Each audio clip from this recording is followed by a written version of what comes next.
பிறந்த நாள் வாழ்த்துக்கள் ரகுவேர்பட்டி. அது பட்டி இல்ல பட்டி. ஓ பட்டியா? அவரே கமிஷனரா இருந்தவரு. ஆஹா. அவங்க எல்லாரும் இப்ப பார்த்தாலும் மரியாதை கொடுப்பாங்க. ஓ இங்க ஒருத்தன் இருக்கா, இருந்தும் இல்லாத மாதிரி தான். எனக்கும் இருக்கு. யாருக்கு வேணும் அத நீயே வச்சுக்க. நான் சொல்ல வந்தது என்ன? அப்புறம் நாங்க 2 பேரும் வெளியில போறோம். ஆ. கடைக்கு போயிட்டு கோயிலுக்கு போயிட்டு வரதுக்கு 1:30 மணி ஆகும். ம். இன்னும் கூட நேரம் ஆகும். ம். நீ சாப்பிட்டுட்டு பேசாம தூங்கு. ஆ. எங்களை எதிர்பார்க்காத. என்கிட்ட ஒரு சாவி இருக்கு. ஆ. கடைசியா உன் வயசு தான் என்ன ஆகுது? சரி, எத்தனை வருஷமா இதே கேட்டுக்கிட்டு இருக்க. எனக்கு என்ன வந்து வாட்ச் இருக்கு. ஆ?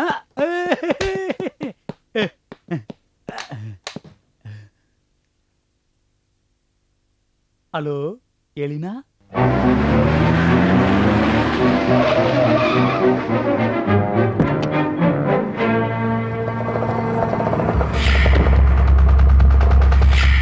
காத்து காத்து நின்றனே நீ வருவாய். நானும் தான். போன் வரும் இப்ப